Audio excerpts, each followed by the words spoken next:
Hi guys, I am back once again on another interesting topic concerning parents and children. We're gonna say the way it is. First of all, my name is Chege. You're on to Chege's World, and if you know you're a new subscriber here, I welcome you genuinely. Thank you, my old subscriber that has always been there, and for my new subscribers, God bless each and every one of you for always subscribing to my channel. Thank you so much. So I want to talk to us parents today. Yes, I really have to talk to us parents. Are you a parent watching me? You are a mom, you're a dad. Please listen attentively. This is for you and I. I'm not excluding myself in as much as I am the one teaching, but I am not excluding myself at the end of the day because all of us are human beings. We are bound to make mistakes. So listen attentively. Please, there is this one mistake that I have noticed parents always make unconsciously. Some of them doesn't know they're making that mistake, or some of them doesn't even see it as a mistake, but they don't know that it's causing a lot of havoc in their children's life, causing them their mental health, causing them peace and joy. Please, I need you to listen if you're a parent watching me. Parents are fond of this. Like I said, some doesn't know that is having a negative effect on their children. Some doesn't even know that they're not supposed to do that. Then majority knows exactly what they are doing and they choose to keep doing it. What am I talking about here? I am talking about parents who believes that they need to take permission from maybe their aunties, uncles, siblings before they can do anything for their children. I repeat, parents who believe that they cannot do anything for their children until they get permission from their siblings, from their aunties, from their uncles, or from whosoever, even friends, the worst, even from their friends. What are we talking about here? There are some people, parents, both father and mother, that's your children you are neglecting, thinking that they are still little kids, even if they are 2 years and 3 years, for example, assuming they are not of age. Even if that one is 3, 4, 5, 6, 7, talk more of 20 something years adults in your house as your child, and they tell you something, you believe that before you can do that thing for them, you need a consultation from people out there, from pastors, from priests, from friends, from whosoever. Before you can do that for your children, you are damaging your child. You are damaging your children. You are sowing that seed of discord. You are sowing that negative seed in them, making them believe that you don't love them, that you don't care about them, making them believe that you are looking down on them. We have such people. If you're that type of parents, please stop right now as you're watching me. You are damaging your children. There are so many parents. Your child will come out to tell you, maybe that one has graduated from university, and that one will tell you, Mom, Dad, I would love to do this business. I'm looking at venturing into this business. I've been doing a research on this business. I want to give it a trial. Please, I need you to support me in any way you can, financially or otherwise. Then for you to support that one, you will tell that one, even to his presence or to her presence, hold on until I ask your auntie. Hold on until I ask your uncle. Hold on, I will do that, but let me take permission from my pastor first. Let me hear what my pastor will say. Let me hear what my priest will say. Or hold on, let me ask my friend, because she knows better or he knows better, before you can pay attention to your child. That mistake is too grave. It damages your children. I have seen and I've heard, and there are families, before they do anything, they consult from pastor. Pastor, you have forgotten, owns his own family. Pastor doesn't even consult you. He doesn't seek your advice on how to handle his own family. So why are you seeking advice from a pastor to come and tell you how to live your life with your kids? Your kids, now listen, we are not talking about those children that we already know are going astray. You can call them back. Yes, through prayers, you can call them back. Now, those ones that are going astray, you can call them back with the help of God through prayer, and of course, with the help of men and women who can team up with you to pray. Now, we're trying to differentiate two things here. Okay, but not that one that you know that has always been an obedient child that listens to you, obeys you, very loyal to you, and you are believing that they don't have that enough brain to know what is good and what is bad because you gave birth to them. One thing we need to know that as children are growing up, even as a parent, we don't always get it right all the time. There are things you will do as a parent when they've grown. They'll tell you, Mom, Dad, this is wrong. Please, this is the way you should do it. This is wrong. Now, I'm not telling you about the Gen Z that will tell their parents, this is an old school stuff. No, I am not talking about. I am talking about those genuine kids, children of God, that has never disobeyed you, or that doesn't disobey you, or that might even do something wrong and apologize without waiting for you to tell them to apologize. And you keep on believing that they have no sense. You keep taking permission from people out there before you can give them money. You take permission from people before you can tell them, okay. Or if the worst part is that you will come to tell them, no, your uncle said this particular business is the best for you. Drop your own and do what your uncle said, or do what your auntie said, or do what your pastor said. Disastrous. Remember, we don't push our children into what they don't want to do. Anything your child tells you, so long as it's a good thing, that this is where his or mind is. Maybe the child wants to read a particular course and comes to tell you that this is the course I want to read. I know I can do good in this. Don't tell that child, let me take permission first of all. Let me consult and know the course you will do. You cannot dictate their life for them. You are not God. You can only mold them and shape them into God's fearing way. Make them to know God, make them to have that fear of God in them. But you cannot change their life. You can't even shape their destiny. You can't dictate how their life will go. It's not in your place to do. Your place is to let them know God and have fear of God. That is why the Bible says, train up a child in a way of God, so that when he grows up, he will never depart from it. Train up a child in God's way, so that when he grows up, he will never depart from it. That is your job as a parent. It is not left for God to dictate how their life will be moving, because you will help God, you will assist God by bringing them up well. Then God will take over while you are now interceding on their behalf. So please, all this taking of permission from people before you can now give your child even money, or before you can buy them wares, or before you can support their business, or before you can support their idea, should stop. Do you know that there are some parents, their houses in the village, the people that is holding the key is the father's brother or the father's sister? In case you don't know, it happens. I mean, these are your parents, for example, your mom, your dad with your siblings.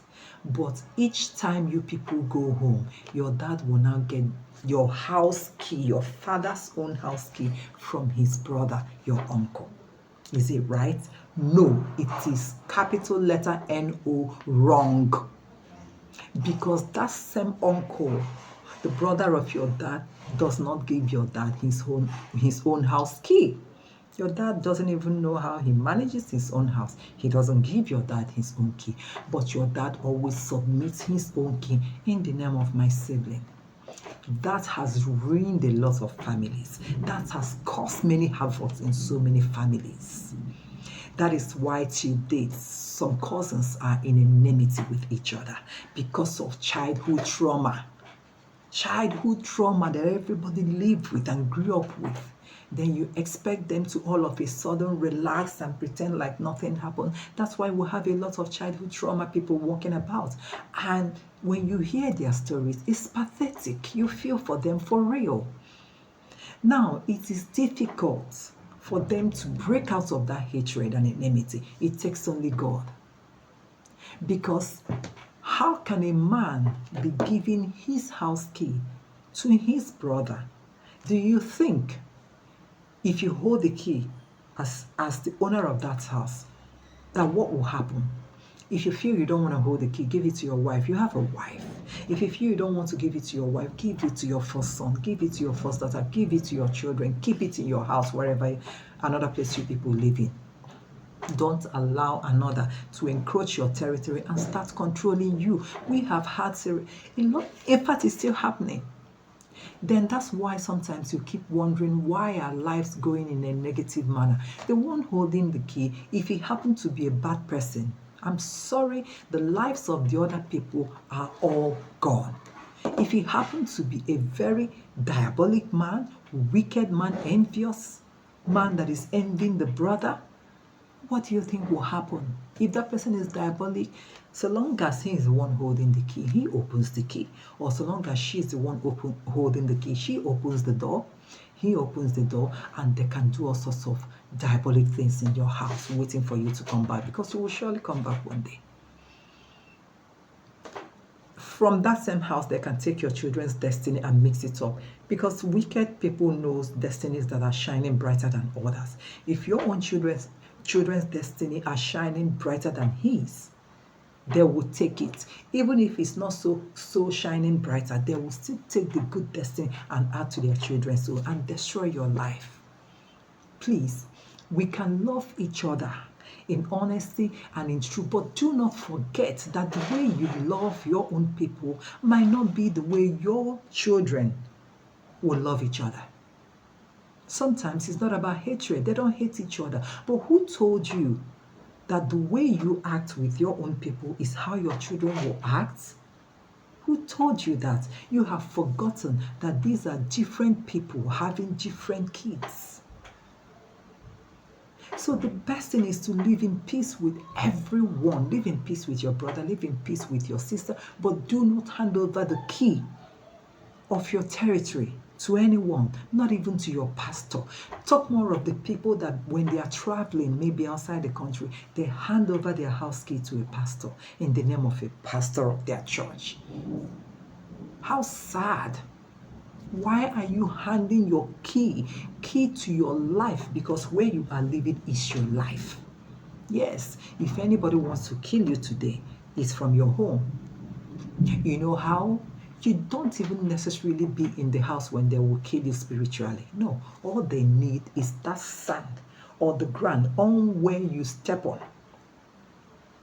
That ground you step on, or every day of your life, all they need is to go there and speak negatively about you.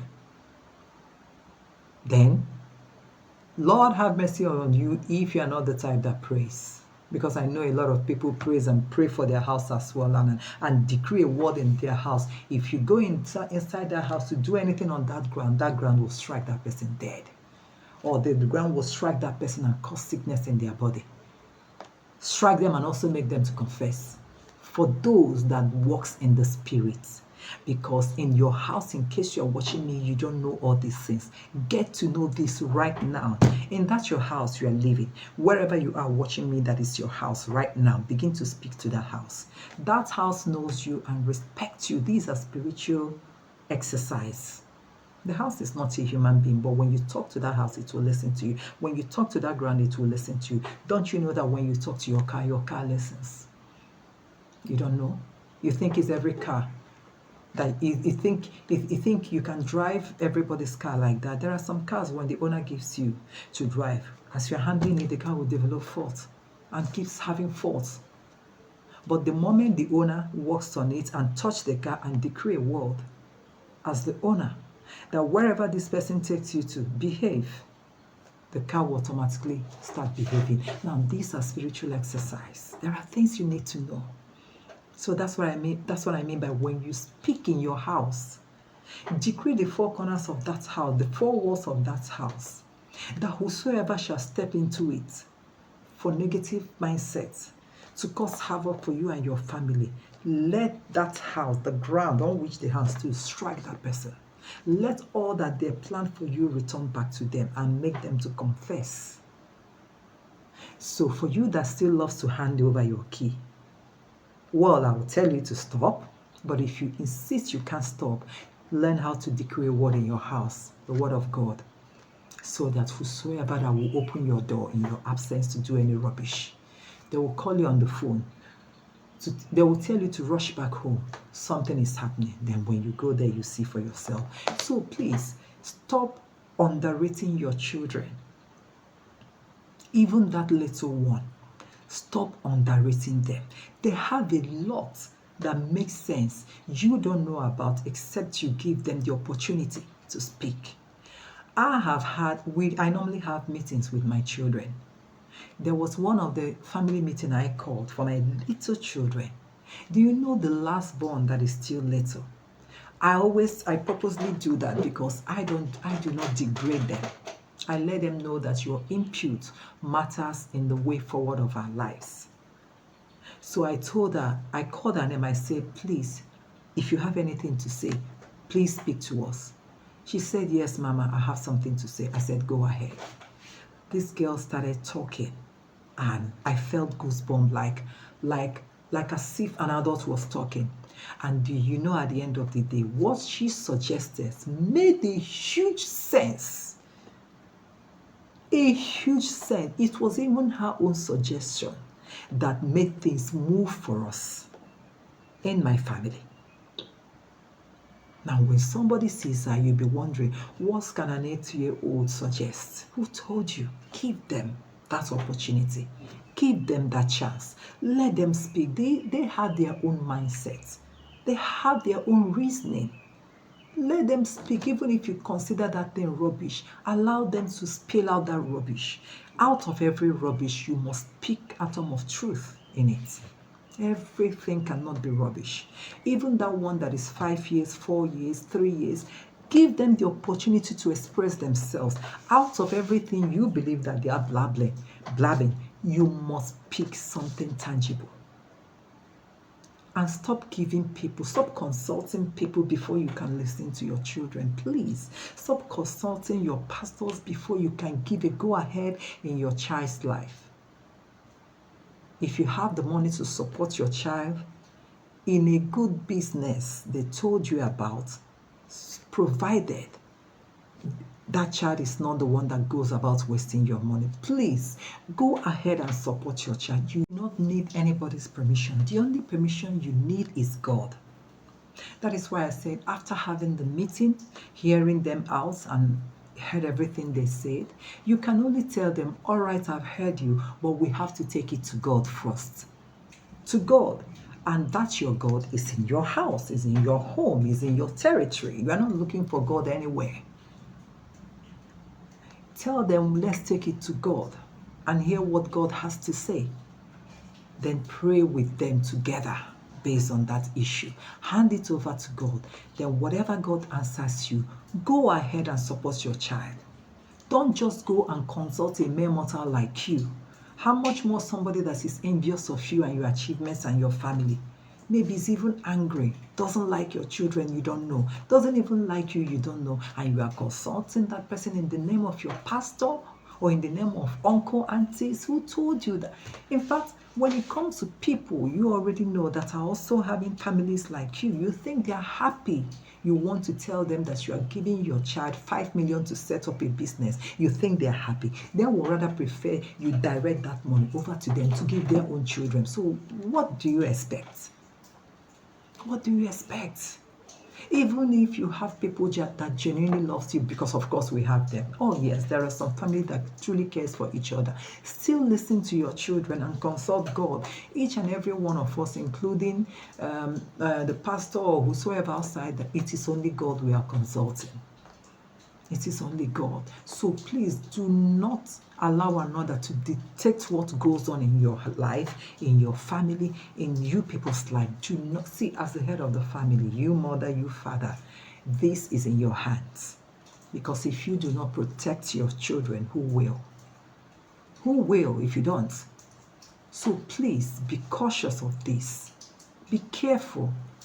Take care of your family. Do not allow your family to go in shambles because of your mistakes or because of your negligence.